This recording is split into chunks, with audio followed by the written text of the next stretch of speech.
Hello, this is Mr. Doro. Today we're going to be talking about concentration of solutions, and by the end of this little tutorial you should be able to perform calculations to determine those concentrations.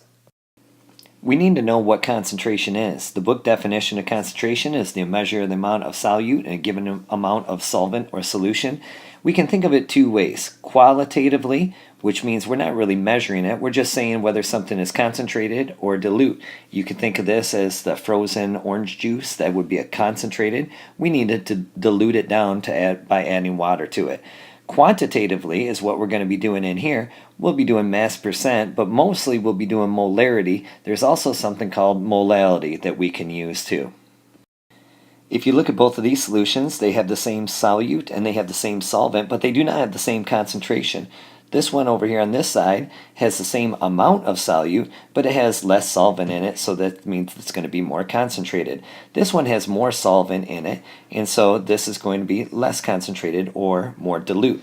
Now this is just like if you were to make lemonade. If you were to make lemonade and you found out, you tasted it and it wasn't strong enough, maybe like this one over here, then you have to add more solute to it. And so you put more of the lemonade mix in it. If you taste the lemonade and it was too strong, then maybe it's like this one over here, then you have to add more water to it to dilute it down some.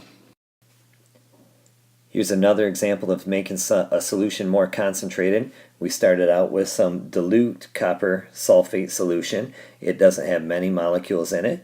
We add more copper sulfate, and so as we get more copper sulfate, it starts to get more and more concentrated, and when we add enough to where it can't hold any more, then it ends up being a saturated solution. And if we want to dilute this down more, then we would, instead of adding more solute, we would add more solvent or more of the water to dilute it down. So when we do concentration in our class, we're generally going to be using molarity. Molarity's formula is written right here, and you need to write it down in your notes. Molarity is the amount of solute over the volume of the solution. And these are the symbols for it. Capital M is molarity. Moles is the amount of solute, and liters is what we measure the solution in. And so molarity is moles per liter. Now sometimes molarity will be written like this, and this is called 0.500 molar. That's the molarity, and that means 0.500 moles for every 1 liter of solution. It's important that you know that we can break it down into this. Sometimes molarity problems can be pretty simple. In this case, you're given the number of moles of whatever the salt was, and it says it's dissolved in 500 milliliters of solution. Remember, molarity is, when it wants to find molarity, that's moles per liter. This was milliliters though, and so we're going to have to change that over to liters, and we can do that. This is molarity, capital M, is moles per liter, 0.720 moles over, and in liters this is going to move, the decimal is going to move over 3 places because you're going to divide by 1,000, and so this is 0.500. Those are significant because of that decimal. Liters, and when you solve for that, you end up getting 1.44 moles per liter, or 1.44 molar. That's what the big M stands for, molar, which is moles per liter. Now, all molarity problems are not as easy as that last one though, so sometimes you're going to have to use molarity in action lines. So in your notes, you really want to write this down, that and put a star next to this one right here. And so I'm going to put a star next to that one. This is never, never start an action line with molarity. If you're given molarity in the problem, don't start the action line with molarity. Molarity should be used to convert between moles and liters. Now, this is important here also.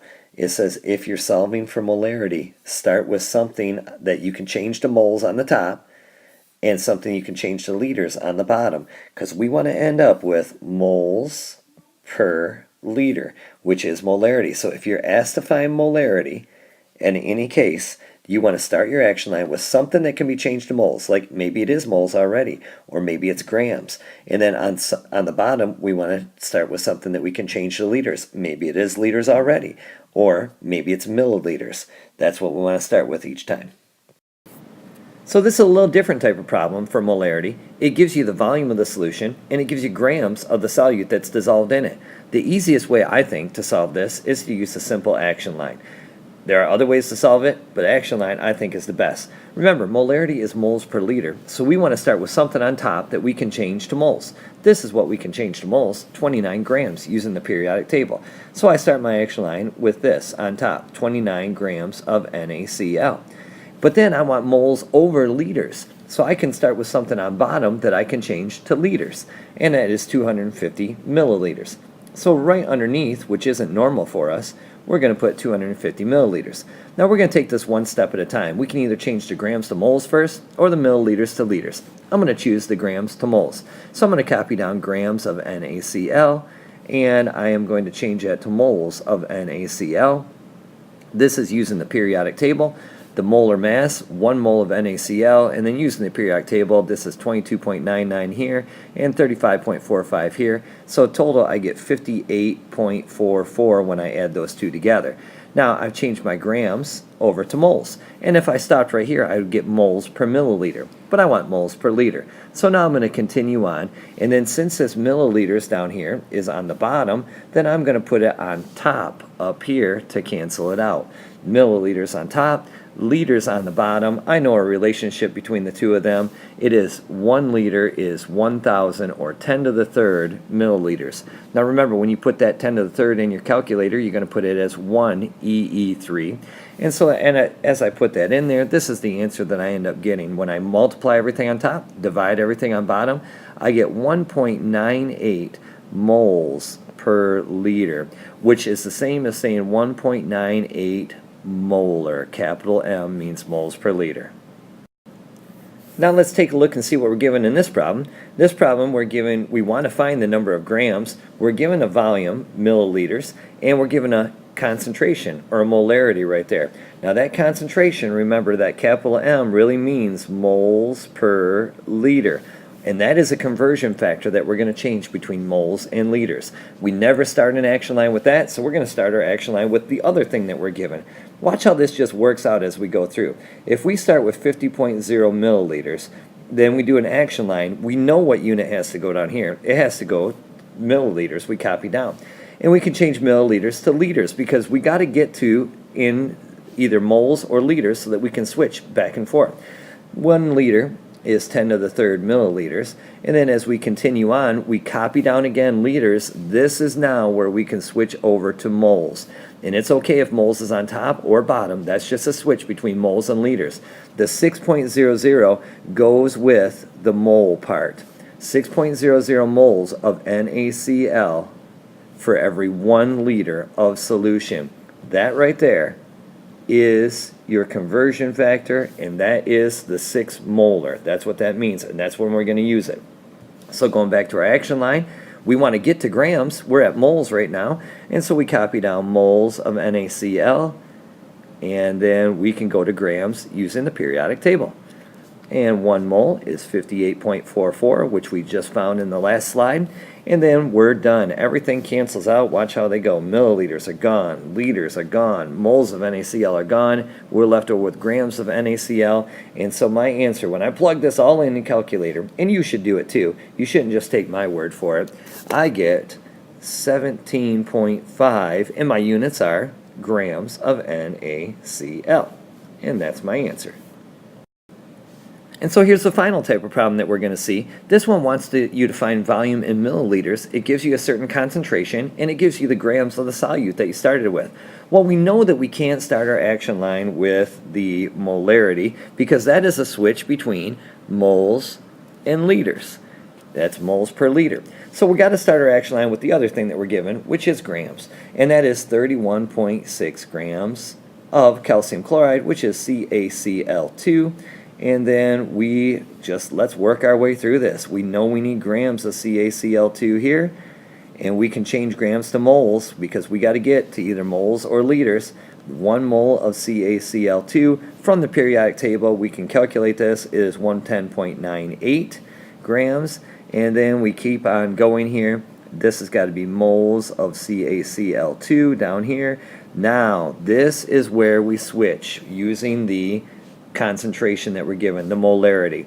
This is going to go between moles and liters, and this is a little bit different because moles is on the bottom, but that 2.35 goes with the moles.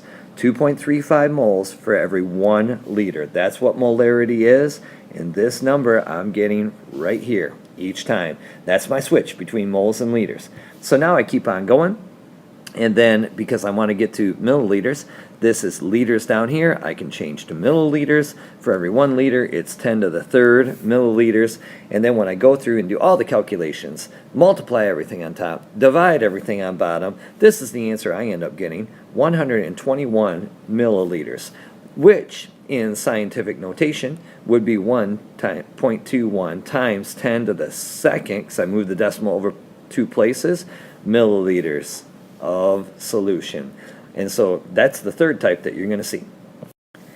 Okay, now here are 3 problems that I want you to do. Now, don't sit here and say, I don't know how to do these. Look at what you're given, look at what you're asked to find, and go back and look at the example problems that you just wrote down on your notes, because these follow those example problems. Notice that many of these don't ask for milliliters, well, a couple of them don't. This one gives you liters, so you don't have to go from liters to milliliters. You're just at liters already. And this one wants to know what volume, and it doesn't ask for milliliters or liters, so I just gave you the answer in liters. Here are all the answers, so you check them out to see if you get them right. All right, enjoy.